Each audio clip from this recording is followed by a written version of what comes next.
Hello friends, ఈరోజు మనం ఈ వీడియోలో జిఎస్టీ గురించి తెలుసుకుందాం.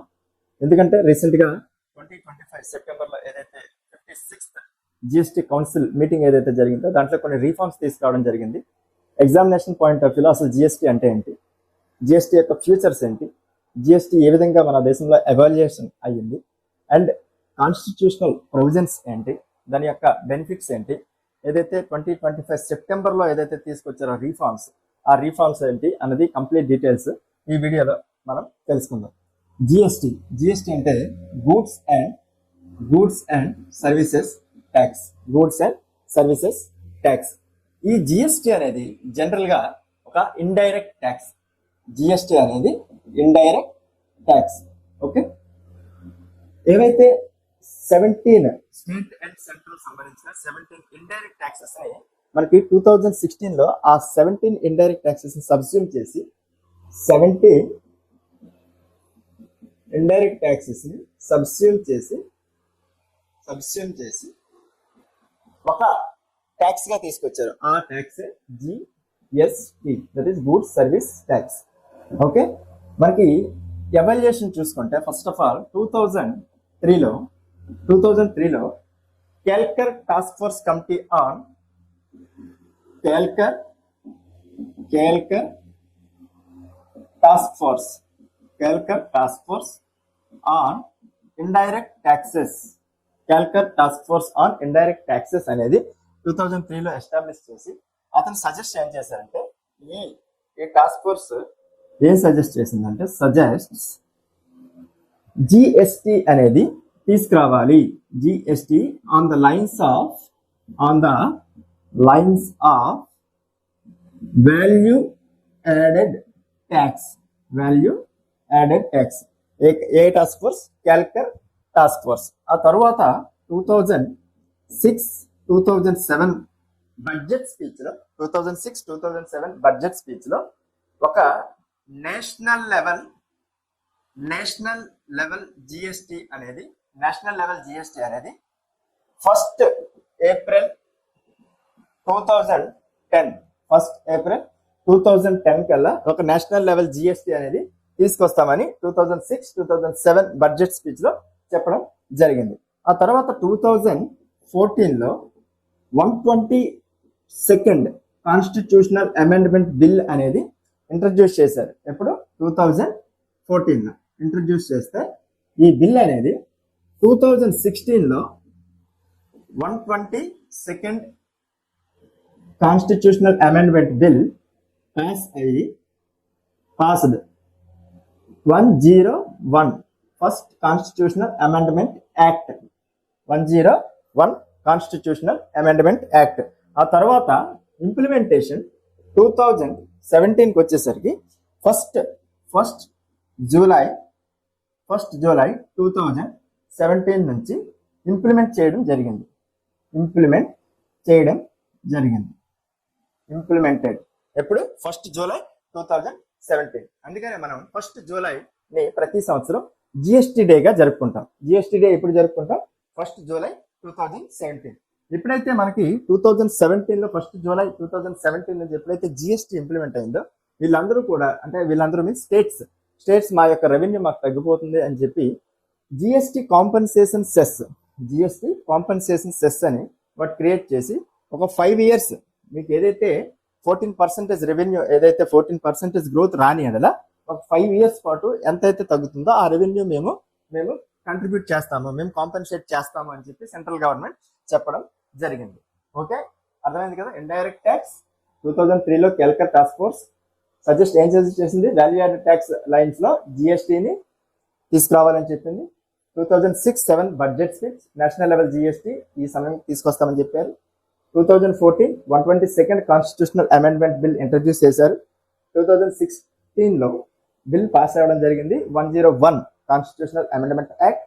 2017లో 1st జూలై 2017 నుంచి ఇంప్లిమెంట్ చేయడం జరిగింది.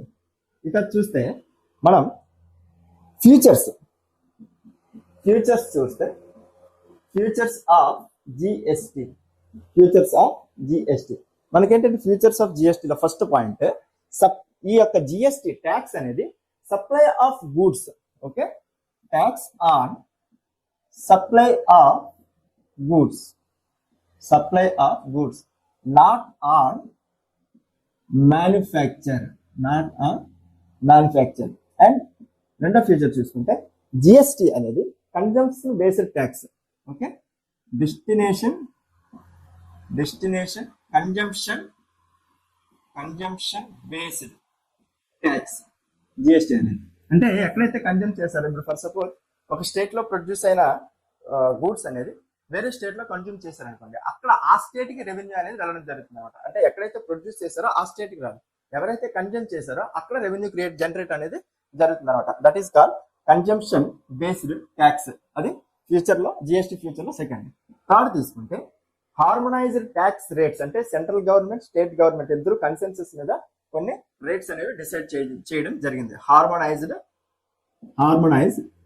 Tax rates. ఓకే, దీంట్లో జిఎస్టిలో 4 కాంపోనెంట్స్ ఉంటాయి. Components of GST 4 components. First CGST, that is central GST. Second state GST. Third UT GST. Fourth IGST. Central GST, state GST, UT GST and IGST. Central GST for suppose inter state and intra union territory transaction అనమాట. Central GST అంటే intra state and intra union territory, intra state and intra union టెరిటరీకి దానికి అధికారం ఉంటుంది అనమాట ఈ transaction కోసం CGST. దాని యొక్క ట్యాక్స్ కలెక్టింగ్ అథారిటీ ఎవరంటే central government. Collecting authority central government and benefiting authority also central government. Benefiting authority central government, collecting authority central government. ఏ ట్రాన్సాక్షన్ కి? Intra state and intra union territory transaction కి. Next SGST తీసుకుంటే intra state transaction. Intra state లో ఏదైతే జరుగుతుందో ఆ transaction కి SGST. Collecting authority state government, collecting authority state government and benefiting authority concern state government. ఏదైతే government ఉందో state, ఆ స్టేట్ గవర్నమెంట్ కి ఆ యొక్క రెవెన్యూ అనేది బెనిఫిట్ అవుతుంది. నెక్స్ట్ యూటీజిఎస్టి, ఇది కూడా ఇంట్రా యూటీ, ఏదైతే ఆ యూటీ యూనియన్ టెరిటరీ ఉంటుందో ఆ యూనియన్ టెరిటరీలో జరిగే ట్రాన్సాక్షన్స్ కి. అండ్ దీని యొక్క కలెక్టింగ్ అథారిటీ ఎవరు? UT administration. ఎవరైతే యూటీ అడ్మినిస్ట్రేషన్ ఎవరైతే ఉంటుందో ఆ administration collecting authority. And UT GST ఎవరు బెనిఫిట్ అవుతారు? ఈ GST concern UT. Next IGST. IGST ఏంటంటే inter state and inter union territory. Inter state and inter union territory transaction. దీని యొక్క authority collecting authority. IGST collecting authority ఎవరు? Central government ఉంటుంది. ఎవరు ఉంటుంది? Central government. But benefiting authority ఏంటంటే IGST ఏదైతే central government collecting authority ఉందో, benefiting authority ఏదైతే ఉంటుందో సెంట్రల్ గవర్నమెంట్ ఆ యొక్క ఇన్కమ్, ఆ యొక్క రెవెన్యూ ఏదైతే జనరేషన్ అవుతుందో ఆ రెవెన్యూ అనేది స్టేట్స్ కూడా ఇస్తుంది అనమాట. Centre and states both. Centre and states both. IGST inter state and inter union territory యొక్క ట్రాన్సాక్షన్ కి collecting authority central, IGST beneficiaries ఎవరెవరు? Both central and state government. Okay, this is all about features of GST. So మనం ఇప్పుడు constitutional provisions తీసుకుంటే, constitutional provisions మనకి 101 constitutional amendment act ఏదైతే ఉందో ఆ యాక్ట్ ద్వారా మనకి 3 ఆర్టికల్స్ అనేవి మన ఈ భారత రాజ్యాంగంలో ఇండియన్ కాన్స్టిట్యూషన్ లో యాడ్ చేయడం జరిగింది. 3 ఆర్టికల్స్ 101 కాన్స్టిట్యూషనల్ అమెండ్మెంట్ యాక్ట్ ద్వారా ఏదైతే తీసుకొచ్చామో జిఎస్టి అనేది ఒక 3 ఆర్టికల్స్ ఇంట్రడ్యూస్ చేశారు. అందులో article 246A, article 269A and article 279A. First article ఏంటి? Article 246A. Okay, constitutional provisions of GST. Constitutional provisions of GST. Article 246A మనకి ఏదైతే ఈ జిఎస్టి దానికి సంబంధించిన రిలేటెడ్ లాస్ తీసుకురావడానికి ఆ రిలేటెడ్ లాస్ ఏవైతే ఉంటాయో జిఎస్టీకి సంబంధించి పార్లమెంట్ కి అండ్ స్టేట్ లెజిస్లేచర్ కి బోత్ కాన్కరెంట్ పవర్స్ ఉంటాయి అన్నమాట. Both parliament and state legislature have concurrent powers to frame laws regarding GST. Okay, కానీ ఇంటర్ స్టేట్ కి సంబంధించి inter state and inter UT దానికి సంబంధించి లాస్, ఆ ట్రాన్సాక్షన్ సంబంధించి లాస్ ఏమైనా తీసుకురావాలనుకుంటే కంప్లీట్ పవర్స్ పార్లమెంట్ కి ఉంటాయి. ఓకే, జిఎస్టీ రిలేటెడ్ లా తీసుకురావడానికి బోత్ పార్లమెంట్ కి అండ్ స్టేట్ లెజిస్లేచర్ కి అధికారాలు ఉంటాయి, ఆ కాన్కరెంట్ పవర్స్ ఉంటాయి అన్నమాట. But inter state and inter UT దానికి సంబంధించిన లాస్ ఏమైనా తీసుకురావడానికి, ఆ ట్రాన్సాక్షన్ సంబంధించిన లాస్ తీసుకురావడానికి పార్లమెంట్ కి కంప్లీట్ అధికారం ఉంటుంది, exclusive powers. Okay, next article 269A. ఏదైతే inter state and inter UT transactions జరుగుతాయో అప్పటి నుంచి రెవెన్యూ ఏదైతే జరుగుతుందో ఆ రెవెన్యూ అనేది దాని యొక్క ప్రొసీడింగ్స్ అనేది central government and state government రెండింటికి చెందాలి. దాని ఏ విధంగా అంటే జిఎస్టీ కౌన్సిల్ ఒకటి ఉంటుంది కదా, దాని యొక్క రికమెండేషన్స్ పైన ఆ రెవెన్యూ ఏ విధంగా ఉండాలి అనేది ఆర్టికల్ 269A చెప్తుంది అనమాట. అంటే inter state and inter union టెరిటరీకి సంబంధించి రెవెన్యూ, ఆ ట్రాన్సాక్షన్ రెవెన్యూ జనరేషన్ అనేది సెంటర్ కి అండ్ స్టేట్ గవర్నమెంట్ రెండింటికి రెవెన్యూ అనేది జిఎస్టీ కౌన్సిల్ రికమెండేషన్స్ ఏ విధంగా రికమెండ్ చేస్తుందో దాని ప్రకారం అది డిస్ట్రిబ్యూట్ అవుతుంది అనమాట. Article 269A. Third article 279A. ఇదేంటంటే జిఎస్టీ కౌన్సిల్ గురించి చెప్తుంది. ఆర్టికల్ 279A అనేది జిఎస్టీ కౌన్సిల్. జిఎస్టీ కౌన్సిల్ ఏం చేస్తుంది, దాని యొక్క మెయిన్ జిఎస్టీ కౌన్సిల్ ప్రెసిడెంట్ ఈ యొక్క ఆర్టికల్ ని ప్రెసిడెంట్ కి ఒక పవర్ ఇచ్చింది. జిఎస్టీ కౌన్సిల్ ని కాన్స్టిట్యూట్ చేస్తారు ఎవరు, జిఎస్టీ కౌన్సిల్ కాన్స్టిట్యూషన్ ఎవరు చేస్తారు, కాన్స్టిట్యూట్ ఎవరు చేస్తారు, president. Under article 279A. GST council main ఇదేంటంటే ఏవైతే స్టేట్ కి సెంటర్ కి ఇష్యూస్ ఉంటాయో, జిఎస్టీకి సంబంధించి ఏవైతే ఇష్యూస్ ఉంటాయో, డిస్ప్యూట్స్ ఉంటాయో వాటిని కన్సెన్సస్ చేసి అంటే ఇద్దరు కూర్చొని దానికి సంబంధించి ఏంటంటే జిఎస్టీ కౌన్సిల్ అనేది ఒక రికమెండేషన్స్ ఇస్తుంది అనమాట. ఆ ఇష్యూస్ ని సాల్వ్ చేస్తుంది జిఎస్టీ కౌన్సిల్ యొక్క main work. Okay, GST council అసలు ఎవరెవరు మెంబర్స్ గా ఉంటారు, జిఎస్టీ కౌన్సిల్ లో మెంబర్స్ ఎవరంటే ఫస్ట్ చైర్పర్సన్ గా యూనియన్ ఫైనాన్స్ మినిస్టర్. చైర్పర్సన్ ఎవరు, యూనియన్ ఫైనాన్స్ మినిస్టర్.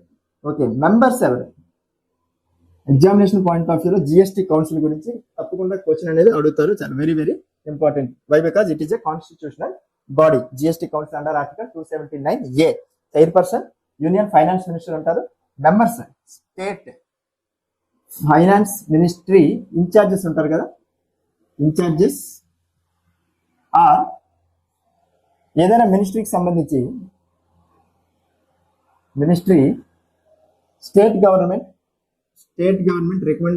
ఇంకా మినిస్ట్రీకి సంబంధించి ఎవరైనా రికమెండేషన్ చేశారు ఆ యొక్క మెంబర్సే ఉంటారు. స్టేట్ ఫైనాన్స్ మినిస్ట్రీ ఏదైతే ఉంటుందో ఆ in charge and ministry of state government other or అంటే ఇంకా స్టేట్ గవర్నమెంట్ ఎవరికైనా మినిస్ట్రీ ఏదైనా వాళ్ళకి రికమెండ్ చేసింది అనుకోండి జిఎస్టీ కౌన్సిల్లోకి ఆ మెంబర్స్ ఉంటారు.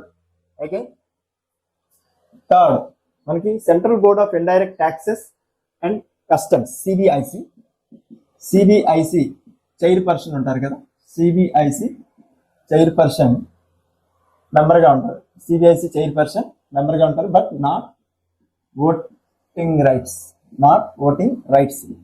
నెక్స్ట్ 4 మనకి యూనియన్ రెవెన్యూ సెక్రటరీ. ఫస్ట్ ఎవరు, చైర్పర్సన్ గా యూనియన్ ఫైనాన్స్ మినిస్టర్ ఉంటారు. మెంబర్స్ ఫైనాన్స్ మినిస్టర్ స్టేట్ కి సంబంధించి ఆ ఇన్ఛార్జెస్ కానీ లేదనుకుంటే అదర్ మినిస్ట్రీ ఎవరైనా రికమెండ్ చేసిన లేదనుకుంటే యూనియన్ మినిస్ట్రీ ఎవరైతే union minister for state for revenue union minister for state union ministry of state of revenue. Okay, union ministry of state of revenue next CBIC central board of indirect taxes and customs, that is chairperson and union revenue secretary. వీళ్ళందరూ కూడా GST కౌన్సిల్లో members గా ఉంటారు. అసలు GST council ఎలా work చేస్తుందంటే, GST council working minimum 50% of the members, minimum 50% members to attend for a particular meeting. 50% of the total members ఎవరైతే ఉంటారో జిఎస్టి కౌన్సిల్లో, ఆ కౌన్సిల్లో ఉన్న మెంబర్స్ మినిమం 50% అనేవారు అటెండ్ అవ్వాలి. సెకండ్, దీనికి weighted voting share of states కి ఎంత వెయిట్ ఉంటుందంటే, స్టేట్స్ కి 2/3 of valid votes. Third point, weighted voting share of centre 1/3. Centre కి ఎంత ఉంటుంది? 1/3. స్టేట్స్ కి 2/3. బట్ ఫైనల్ డెసిజన్ ఏదైతే ఉందో, ఆ డెసిజన్ ఫైనలైజ్ అవ్వడానికి minimum 3/4, not less than 3/4 of total weighted votes. అప్పుడే ఫైనల్ డెసిజన్. ఓకే, అర్థమైందా? కాన్స్టిట్యూషనల్ ప్రొవిజన్స్ ఏంటి? Article 246A, both parliament and state legislature having concurrent power to make laws regarding GST, but inter state and inter యూటీకి సంబంధించి parliament కి complete exclusive powers ఉంటాయి. Article 269A తీసుకుంటే inter state and inter UT transaction revenue ఏదైతే ఉంటుందో అది centre and state government and recommendation of GST council ఎలా distribute అవుతుంది, జిఎస్టీ కౌన్సిల్ రికమెండ్ చేస్తుంది. Then article 279A that remains GST council. President అనేవారు GST council ని constitute చేస్తారు. దానిలో members chairperson, even finance minister కూడా ఉంటారు. మెంబర్స్ గా స్టేట్ కి సంబంధించిన మినిస్ట్రీ ఏదైతే ఉంటుందో ఫైనాన్స్ మినిస్ట్రీ, దాని యొక్క ఇన్ఛార్జెస్, అండ్ ఇంకా స్టేట్ గవర్నమెంట్ అదర్ మినిస్ట్రీస్ ఎవరైనా ప్రపోజ్ చేస్తే, ఎవరైనా రికమెండ్ చేస్తే వాళ్ళు కూడా మెంబర్ గా ఉంటారు. Again ministry of state for revenue ఎవరైతే ఉంటారో ఆ మినిస్టర్ కూడా, కన్సర్న్ మినిస్టర్ కూడా ఇక్కడ మెంబర్ గా ఉంటారు. దెన్ సిబిఐసి అంటే central board of indirect taxes and customs, దాని యొక్క chairperson but not voting. And union revenue secretary కూడా జిఎస్టీ కౌన్సిల్ లో మెంబర్ గా ఉంటారు. అది వర్కింగ్ ఎలా చేస్తుందంటే, మినిమం కోరం ఎంత, జిఎస్టీ కౌన్సిల్ కోరం ఎంత ఉండాలి, 50% of the members. And states కి ఏవైతే షేర్ ఆఫ్ వెయిటెడ్ ఓట్స్ ఏదైతే ఉందో 2/3 ఉంటుంది, సెంటర్ కి 1/3 ఉంటుంది. బట్ ఫైనల్ డెసిజన్ అనేది ఓవరాల్ గా 3/4, minimum not less than majority of 3/4 of total weighted votes. Then only the final decision comes. Okay, now ఇప్పుడు అసలు జిఎస్టీ అనేది 2025లో మనం కొన్ని రీఫార్మ్స్ తీసుకొచ్చాం. 2025లో రీఫార్మ్స్ తీసుకొచ్చాం. ఆ రీఫార్మ్స్ అనేవి యాక్చువల్గా ఏంటంటే, మనకి ఇండిపెండెన్స్ డే స్పీచ్, మనకి ఎప్పుడైతే 2025 ఇండిపెండెన్స్ డే స్పీచ్ లో నరేంద్ర మోడీ గారు ఏం చెప్పారంటే, మీకు దివాళీ గిఫ్ట్ గా ట్యాక్స్ బర్డెన్ తగ్గిస్తాము, అని చెప్పడం జరిగింది. సో మనకి 2017లో ఏదైతే తీసుకొచ్చారో, ఆ 2017లో తీసుకొచ్చిన జిఎస్టీ ఉన్న స్లాబ్స్ ఏంటంటే, మనకి 5 స్లాబ్స్ ఉన్నాయి. అందులో 0%, 5%, 12%, 18% and 28%.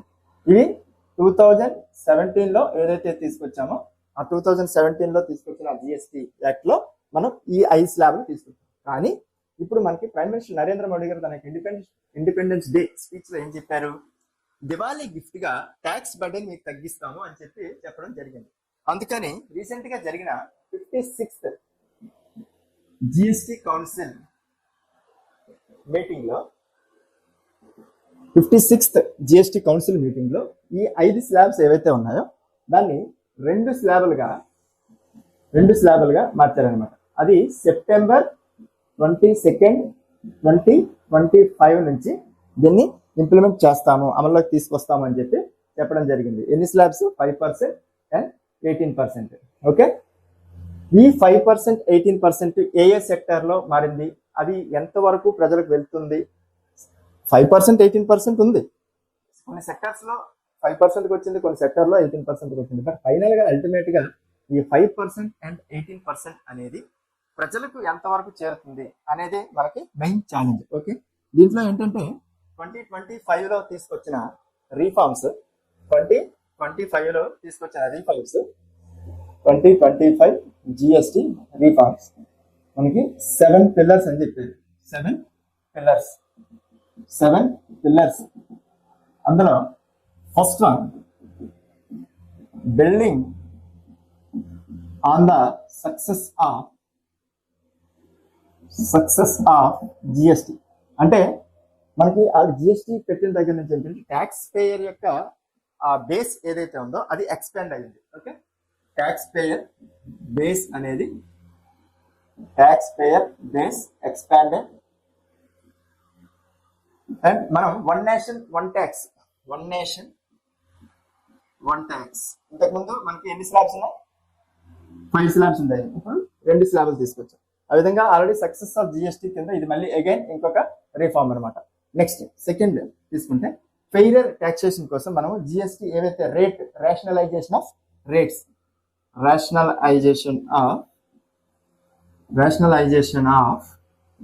Rates for fairer taxation. Rationalisation of అంటే లెస్సర్ డ్యూటీ స్ట్రక్చర్స్ అంటే మనం ఏవైతే రేట్స్ ఉన్నాయో మనం ఎంతకి తీసుకొచ్చాం? 5% అండ్ 18%. నెక్స్ట్ సింప్లిఫైడ్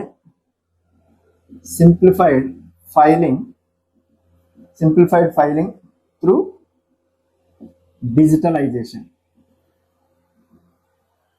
అంటే స్మాల్ కంపెనీస్ ఉంటాయి కదా, ఆల్మోస్ట్ స్మాల్ కంపెనీస్ వారి జిఎస్టి కోసం వాళ్ళు simple registration for small businesses. Next fourth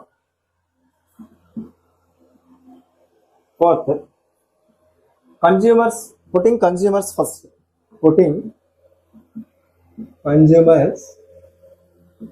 first.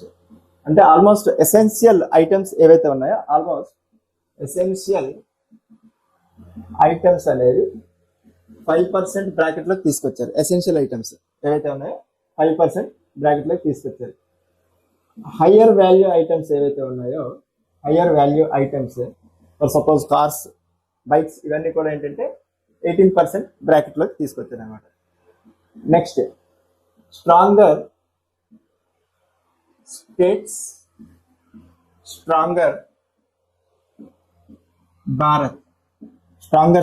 And stronger Bharat అంటే sustainable revenue generation for every state.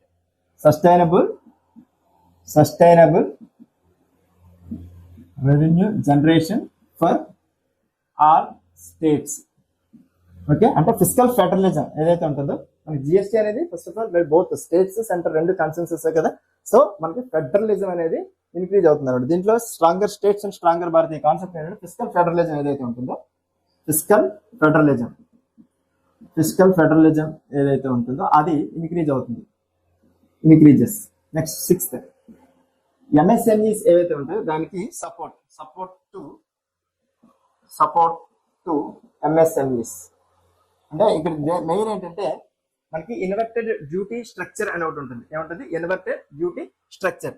దాన్ని ఫిక్స్ అంటే ఇన్వర్టెడ్ డ్యూటీ స్ట్రక్చర్ ఏంటంటే ఫర్ సపోజ్ ఒక ఫ్యాబ్రిక్ తీసుకుంటే ఫర్ సపోజ్ ఈ ఫ్యాబ్రిక్ మనం అంటే ఇన్పుట్ ఏంటంటే హయ్యర్ పర్సంటేజ్ లో అంటే 18% చేశారు అనుకోండి, దాని యొక్క అవుట్పుట్ మనకు క్లాత్ కంప్లీట్ గా ఒక రెడీమేడ్ క్లాత్ అనేది 5% జిఎస్టీగా ఉంటుంది అనమాట. ఇన్పుట్ ఏమో 18%, అవుట్పుట్ 5%. సో ఈ విధంగా ఏంటంటే ఇన్వర్టెడ్ డ్యూటీ స్ట్రక్చర్ వల్ల ప్రొడ్యూసర్స్ అనేవారు వాళ్ళ యొక్క ఇన్వెస్ట్మెంట్ నష్టపోతున్నారు. సో అందుకని ఒక ఫిక్స్డ్ ఇన్వర్టెడ్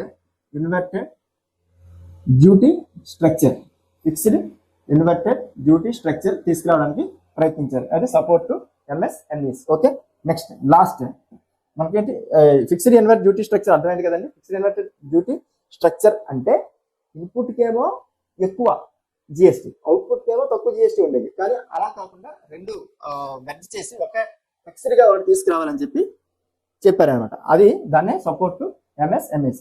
లాస్ట్ ఏంటంటే ట్యాక్సెస్ అనేది తగ్గించారు కదా, అంటే ఇన్కమ్ అనేది ప్రజల చేతిలో ఇంకా ఎక్కువ ఉంటుంది. అంటే లోవర్ ట్యాక్స్ దేనికి లీడ్ చేస్తుంది? Hire spending. Lower taxes hire spending. దీనివల్ల ఏంటి? ప్రజల చేతిలో ఇన్కమ్ ఉంటుంది. ఇన్కమ్ ఉంటే వాళ్ళ యొక్క విశేషాన్ని ఎలా ఉంటాయి? ఏదో ఒక పొందాం. Want to buy more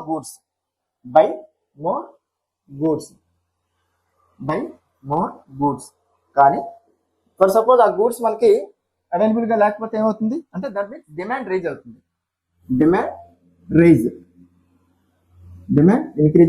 demand increases అంటే ఫైనల్ గా ఇండస్ట్రీస్ అనేది ఇంక్రీజ్ అవుతాయి. Demand increases means industries